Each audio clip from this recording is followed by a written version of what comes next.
দেখুন, পশ্চিমবঙ্গের এখন একটা থিম সং হচ্ছে দিদি বদনাম হুই ভাইপো তেরে লিয়ে। আমার এত অস্বস্তি লাগছে, আমাদের এই সমাজটা এতটা পচে গেছে।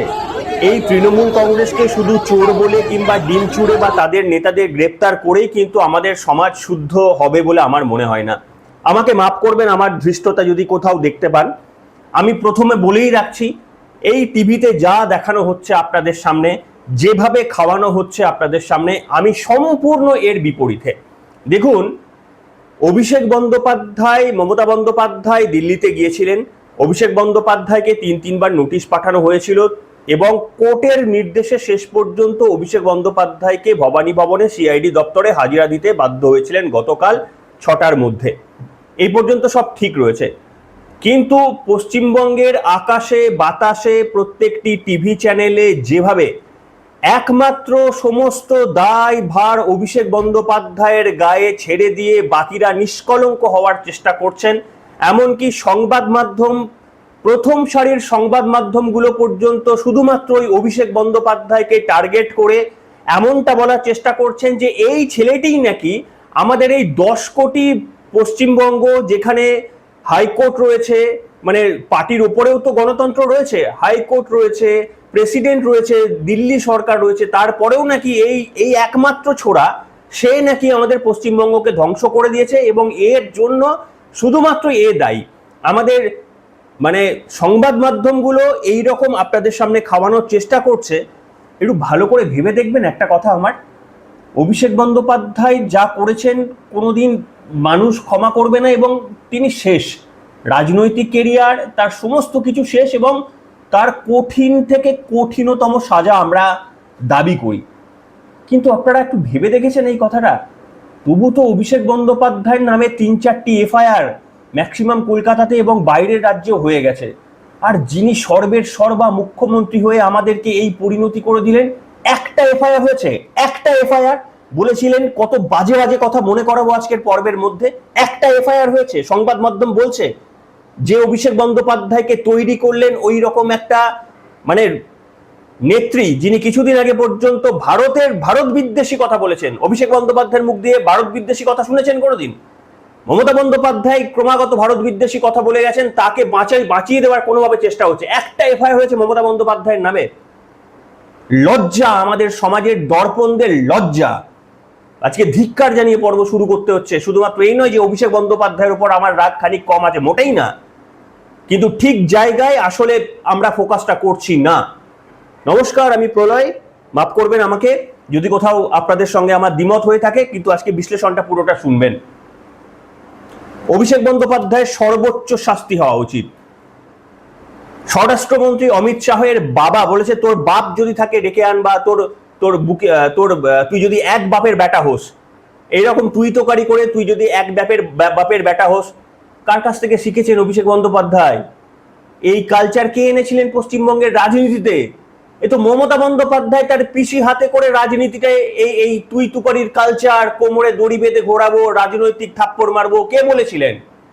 আজকে তাকে সবাই একেবারেই কলঙ্ক মুক্ত করে দিচ্ছেন। আমি আসবো ধাপে ধাপে, সব ব্যাখ্যায় আসবো।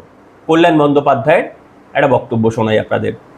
কল্যাণ বন্দ্যোপাধ্যায় আপনারা শুনেছেন, বিতর্কিত কল্যাণ বন্দ্যোপাধ্যায়, তিনি বলছেন অভিষেক বন্দ্যোপাধ্যায় এত আগ্রাসী, এত কেন তিনি মানে তাকেই নেতা কেন আমাদের মানতে হবে?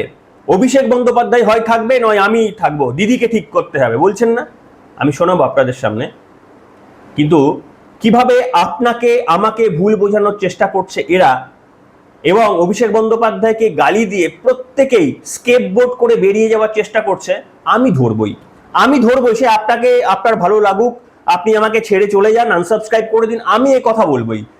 পশ্চিমবঙ্গের প্রত্যেকটি মিডিয়া এর বিরুদ্ধে মানে উল্টো দিকে বলার চেষ্টা করুন, আমি আমার দিক সোজা রাখবই। আমি শোনাবো কল্যাণ বন্দ্যোপাধ্যায়ের বক্তব্য। কেন শোনাচ্ছি আসছি আলোচনায়। শুনতে হয়, তাকে বললো সেটা কিছু জানে না, এত অ্যারোগেন্সের কি আছে? শিক্ষা পায় না, সময় থেকে শিক্ষা পেল না। আমি তো ক্যামাক স্ট্রিটের এমপ্লয়ি নই।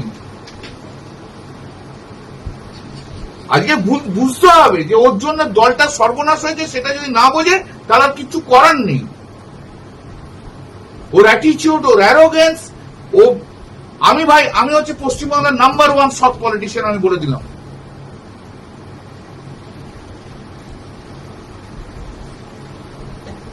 আর ওর জন্য আজকে আমাদের চোর চোর চোর চোর চোর চোর শুনতে হচ্ছে। লাইফ ইজ আন্ডার থ্রেট, যেখানে যাচ্ছে সেখানে কেউ না কেউ ইয়ে করছে। পরশুদিন এয়ারপোর্টে চোর চোর করে দৌড়ে এসছে। দিদি অভিষেককে নিয়ে চললো, অভিষেককে নিয়ে চলুক, আমাকে দরকার নেই। আর অভিষেককে বাদ দিয়ে দিদি চলে যদি, আমি দিদির পাশে আছি। শুনলেন, এটা ছিল কল্যাণ বন্দ্যোপাধ্যায়ের বক্তব্য। আচ্ছা, কল্যাণ বন্দ্যোপাধ্যায়ের বক্তব্য শুনতে বেশ ভালো লাগছিল না? একজন ছানা, যার বেসিক্যালি কোনো শিক্ষাগত যোগ্যতা সেই রকম ভাবে জায়গায় নেই, যাকে আমি আমার সমস্ত ক্ষমতা দিয়ে দিলাম, সেই পিসি পার পেয়ে যাবেন, তার বিরুদ্ধে একটা এফআইআর হবে না। আজকে অভিষেক বন্দ্যোপাধ্যায়ের নামে এমনিতেই একটা সই বিকৃতির মামলা চলছে, সেটা তার পিসি জানতেন না। দ্বিতীয়ত, আপনারা জানেন যে ত্রিপুরা থেকে তার নামে সমন এসেছে, কত একটা তারিখের মধ্যে তাকে সেখানে গিয়ে সশরীরে হাজিরা দিতে হবে। এরপরে শিলিগুড়ির সাইবার ক্রাইম থানা, শিলিগুড়ি না, বিধাননগর সাইবার ক্রাইম থানায় অভিষেক বন্দ্যোপাধ্যায়ের ডিজে বাজানো নিয়ে মামলা হয়েছে, সেটাও সিআইডির হাতে গেছে, সে নিয়েও তদন্ত হবে। একটা এফআইআর মমতা বন্দ্যোপাধ্যায়ের নামে হয়েছে, ভুলে গেলেন সব? মমতা বন্দ্যোপাধ্যায় বলেননি যে একটা গোষ্ঠী যদি চায় 1 মিনিটে তোমাদের ধ্বংস করে দিতে পারে বা ঘিরে নিতে পারে? এর থেকে বড় সাম্প্রদায়িক শব্দ তো কিছু হয় না। অভিষেক বন্দ্যোপাধ্যায় এতটা বড় সাম্প্রদায়িক শব্দ বলে, যেটা বলেছেন সেটা অভিষেক বন্দ্যোপাধ্যায়ের যা কিছু শাস্তি হোক, আমরা একদম সেটার আহ্বান জানাই। কিন্তু যে মহিলা মুখ্যমন্ত্রীর চেয়ারটাকে কলঙ্কিত করে বলেছেন যে একটা গোষ্ঠী, অর্থাৎ আমাদের একটা মানে আলাদা গোষ্ঠীকে বলেছিলেন যে ওরা মমতা বন্দ্যোপাধ্যায়ের কথায় নাচে, এবং শুধু তাই নয়, বিধানসভার মধ্যে শুভেন্দু অধিকারীকে এই কথা বলেছিলেন মমতা বন্দ্যোপাধ্যায়। তোমরা জানো না, এরকম করে হেসে, বক্র হাসি হেসে, তুমি জানো না, হ্যাঁ তুমি এরকম বলছো ওই গোষ্ঠীর নামে, তারা যদি একবার জড়ো হয় কোন দিকে পালাবে, এই টাইপের বক্তব্য বলেছিলেন। তার নামে একটা মামলা রুজু হবে না। দুর্গাপুজো, হিজাব পরে দুর্গাপুজোর উদ্বোধন করতে গেছে, সাম্প্রদায়িক বিদ্বেষ ছড়িয়েছে, কিংবা মানে ঈদের মঞ্চ থেকে মানে গন্ধা ধর্ম, হিন্দু ধর্মকে গন্ধা ধর্ম বলে উল্লেখ করেছেন, তার বিরুদ্ধে সাম্প্রদায়িক কোনো বক্তব্যের উস্কানির জন্য এফআইআর হবে না। পশ্চিমবঙ্গের সমস্ত রাজনৈতিক মিডিয়া ভুলিয়ে দেবেন। অভিষেক বন্দ্যোপাধ্যায়কে যে অভিষেক বন্দ্যোপাধ্যায় তৈরি করলেন সেটা ভুলিয়ে দেওয়া হবে। আজকে কল্যাণ বন্দ্যোপাধ্যায় বড় বড় কথা বলছেন, তিনি ছেড়ে যাবেন। আরে তার মতো রাজনৈতিক নেতা পশ্চিমবঙ্গের, দুর্ভাগ্য যে এরা ওই পবিত্র জায়গায় এরা স্থান পেয়েছে। এরা যখন জগদীপ ধনকর ছিল তখন কালো কুত্তা হিসেবে তুলনা করেছিলেন, বা সাদা কুত্তা কি ভুলে গেছি, এই ভাষায় মাফ করবেন আমার শব্দবন্ধের জন্য। রাষ্ট্রপতি, উপরাষ্ট্রপতি জগদীপ যখন হয়েছিলেন তখন তার শরীরের অঙ্গভঙ্গি করেছিলেন, বডি শেমিং কথাবার্তা বলেছিলেন। আজকে সেই কল্যাণ বন্দ্যোপাধ্যায়, দুদিন আগে আমি আপনাদের একটা ভিডিও দেখাচ্ছি, দুদিন আগে শুভেন্দু অধিকারীকে চোর চোর বলছেন। এয়ারপোর্টে দাঁড়িয়ে সাধারণ মানুষ, যারা হয়তো রাজনীতি বোঝেও না, কিছু একটা বলেছেন, একেবারে অ্যাগ্রেশন, উনি অভিষেক বন্দ্যোপাধ্যায়ের অ্যাগ্রেশনের কথা বলছেন। দেখুন উনি মানে এয়ারপোর্টে সাধারণ মানুষের সঙ্গে কিভাবে দুর্ব্যবহার করছেন, এবং সেখানে শুভেন্দুকে চোর বলতে শুরু করে দিলেন। আরে রাজ্যের মুখ্যমন্ত্রী, আপনার কাছে প্রমাণ রয়েছে, আপনি চোর বলতে শুরু করে দিলেন। আমি আপনাদের দেখাবো, যারা এই পুরো ঘটনাটাকে শুধুমাত্র অভিষেক বন্দ্যোপাধ্যায়ের উপর চাপিয়ে দিয়ে ওই তৃণমূলপন্থী, ঋতপন্থী তৃণমূলদের মতো মানে বেঁচে যাওয়ার চেষ্টা করছেন, আমি শুধরে দেবো তাদের, আমি তাদের ভুল শুধরে দেবো। মমতা বন্দ্যোপাধ্যায়ের বিরুদ্ধে সব থেকে আগে ব্যবস্থা নেওয়া উচিত, এবং সব থেকে কঠিন এবং কঠোর ব্যবস্থা নেওয়া উচিত। এই ভিডিওটা দেখুন কল্যাণ বন্দ্যোপাধ্যায়ের। এটা কি অভিষেক বন্দ্যোপাধ্যায় বলে দিয়েছিলেন শুভেন্দু অধিকারী চোর চোর বলতে? শুনুন। চোর শুভেন্দু, চোর শুভেন্দু, চোর শুভেন্দু, চোর শুভেন্দু, চোর শুভেন্দু, চোর শুভেন্দু, চোর শুভেন্দু, চোর শুভেন্দু, চোর উনি চোর, উনি চোর, অভিষেকের চোর, আপনি চোর, আপনি চোর, আপনি চোর, আপনি চোর, উনি তৃণমূলের সন্তান, উনি তৃণমূলের চোর, উনি তৃণমূলের, সে ওদের ব্যাপার বুঝবে, দেখবে। শুনলেন, এটাও কি বলে দিয়েছিলেন নাকি? এটাও বলে দিয়েছিলেন অভিষেক বন্দ্যোপাধ্যায় কল্যাণ বন্দ্যোপাধ্যায়কে। কল্যাণ বন্দ্যোপাধ্যায়ের রাগ কেন জানেন? কল্যাণ বন্দ্যোপাধ্যায় একজন ফেলিওর মানুষ। কল্যাণ বন্দ্যোপাধ্যায় যদি রাজনীতি না করতেন না, তিনি কত বড় উকিল হতেন আমার জানা ছিল না। কিন্তু এটুকু জানি তার সতীর্থরা, কল্যাণ বন্দ্যোপাধ্যায় কতটা, মানে তাদের দলের সতীর্থরা, তিনি কতটা অযোগ্য একজন আইনজীবী সেটা অনেকেই বলে দিয়েছেন। কিভাবে বলেছেন? বলেছেন যে কল্যাণ বন্দ্যোপাধ্যায় যে মামলা লড়েছেন সেই মামলাগুলোতেই কিন্তু নাকানি চোপানি খেতে হয়েছে তৃণমূল কংগ্রেসকে। যে মামলা লড়েছেন একটা মামলাতেও কল্যাণ বন্দ্যোপাধ্যায় উদ্ধার করে আনতে পারেননি, এবং এটা সত্যি কথা। আপনারা দেখবেন কল্যাণ বন্দ্যোপাধ্যায় যতগুলো মামলা লড়েছেন, কতগুলো আপনি দেখবেন সাকসেস রেট দেখবেন কল্যাণ বন্দ্যোপাধ্যায়ের। সেক্ষেত্রে অভিষেক বন্দ্যোপাধ্যায়ের রক্ষা কবচে কল্যাণ বন্দ্যোপাধ্যায় মামলাটি লড়ছিলেন, এবং তার ছেলেও সেই মামলার সম্ভবত তিনিও বোধহয় আইনজীবী হিসেবে নথিভুক্ত ছিলেন। সেখানে অভিষেক বন্দ্যোপাধ্যায়ের তরফ থেকে জানিয়ে দেওয়া হয়েছিল রাত্রির বেলায়, যেদিন মামলা শুনানি হবে, অর্থাৎ গত পরশু জানিয়ে দেওয়া হয়েছিল যে আপনাকে এই মামলা লড়তে হবে না, তার জায়গায় শুনানি করতে হবে না, তার জায়গায় কি অয়ন কেউ একজন বলে সে শুনানি করবে। কল্যাণ বন্দ্যোপাধ্যায়ের এটাতে বিরাট তার আপত্তি, গায়ে ইগো লেগে গেল। আরে আপনি যদি অযোগ্য, আপনি ফিজ নেবেন না? আপনি তো ফিজ নেন, আপনার ছেলে তো ফিজ নেন। আপনার ছেলে তো এবারে দাঁড়িয়েছিল, তখন জাননি অভিষেক বন্দ্যোপাধ্যায়ের দুয়ারে ছেলের টিকিট পাওয়ার জন্য। অভিষেক বন্দ্যোপাধ্যায়ের প্রকাশ্যে আপনি প্রশংসা করেননি এর আগে? মানুষকে কি মূর্খ ভেবেছেন? আপনার মতো রাজনৈতিক নেতারা রাজনৈতিক ছেড়ে দিন। আপনি নিজে একজন ভালো মানুষ বলুন তো, আপনি প্রকৃতভাবে বলুন তো যে আপনি নিজে একজন ভালো মানুষ, আপনার মতো মানুষের প্রয়োজন হয় আমাদের সমাজে। আপনি রাজনীতির জায়গায় গেছেন, ঠিক আছে, আপনি ব্যক্তিগতভাবে, আমি ব্যক্তিগত আক্রমণ করতে চাই না, কিন্তু আপনি বলুন আপনি মানুষ হিসাবে ভালো। আপনি আরজি করের আন্দোলনের সময় প্রতিবাদ করেছিলেন, অভিষেক বন্দ্যোপাধ্যায় অত্যন্ত খারাপ। আপনি প্রতিবাদ করেছিলেন, রাজনৈতিক অনেক তৃণমূল নেতারা, শুভেন্দু শেখর রায় প্রতিবাদ করেছিলেন, আপনি করেছিলেন প্রতিবাদ। সিদ্ধারা কোথায় ছিল? আজকে বড় বড় সিদ্ধারা সব বুঝিয়ে গেছে না, অভিষেক বন্দ্যোপাধ্যায়কে একা দোষী সাব্যস্ত করে দিয়ে সবাই বড় বড় নেতা হয়ে গেছেন।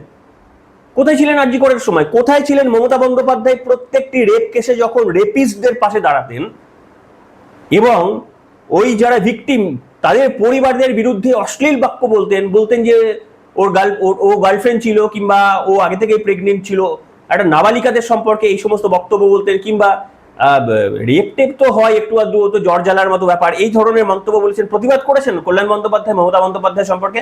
তার মানে আপনি বলছেন অভিষেক বন্দ্যোপাধ্যায় ভালো, কিন্তু আপনি মমতা বন্দ্যোপাধ্যায়কে সমর্থন করেন। আপনি যদি এখনো এই সমস্ত কিছুর পরেও মমতা বন্দ্যোপাধ্যায়কে সমর্থন করেন, পশ্চিমবঙ্গের মানুষের বুঝতে অসুবিধা নেই যে আপনি কি ধরনের মানুষ। এবং আমি আপনাদের বলি পরিষ্কারভাবে, শুনুন ভালো করে, একদম ভ্রান্ত দিকে পা দেবেন না। এই সংবাদ মাধ্যমগুলো আপনাদের পরিষ্কারভাবে মমতা বন্দ্যোপাধ্যায়কে ফোকাস করতে হবে আমাদের। মমতা বন্দ্যোপাধ্যায় একজন দেশদ্রোহী রাজনৈতিক নেত্রী, তার বিরুদ্ধে ইতিমধ্যে কমপ্লেন পড়েছে, এফআইআর হয়নি, কিন্তু তিনি একজন দেশদ্রোহী রাজনৈতিক নেত্রী। অভিষেক বন্দ্যোপাধ্যায়কে আর যাই হোক ভারতের বিদ্বেষী কথা বলতে শুনবেন না। মমতা বন্দ্যোপাধ্যায়কে শুনবেন ভারত বিদ্বেষী কথা বলতে, একবার নয় বারবার বলেছেন।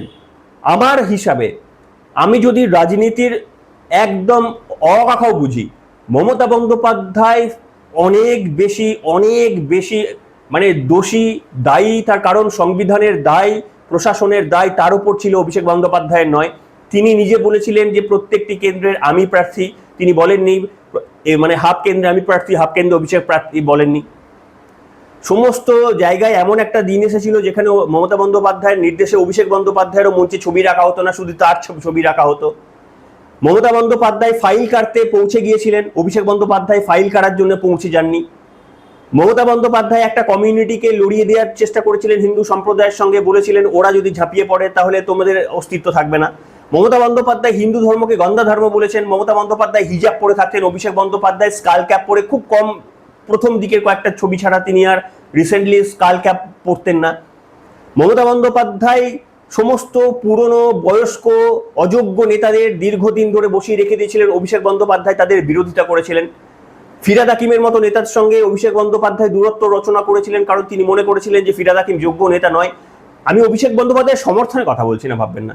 অভিষেক বন্দ্যোপাধ্যায় যা করেছেন, অভিষেক বন্দ্যোপাধ্যায়ের মতো এত ধৃষ্টতা দেখানো রাজনৈতিক এত কম বয়সের নেতা ভারতবর্ষে আগে আর আসেনি।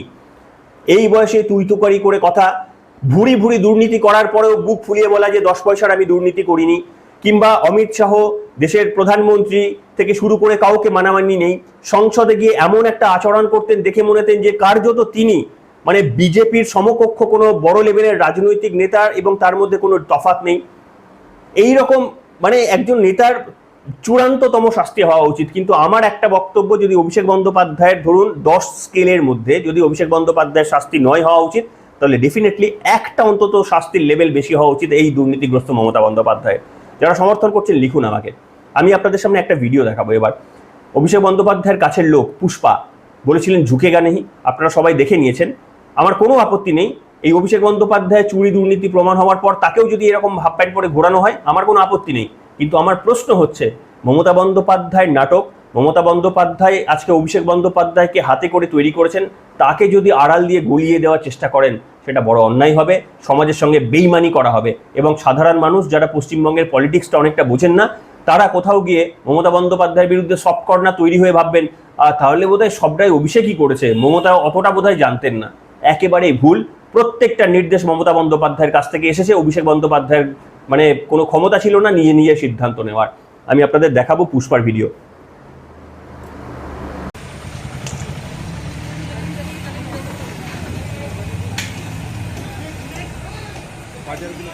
দেখলেন এই পুষ্পাকে বুক ফুলিয়ে ঘুরে বেড়াতো মমতা বন্দ্যোপাধ্যায় পারতেন না বলতে, আটকাতে পারতেন না।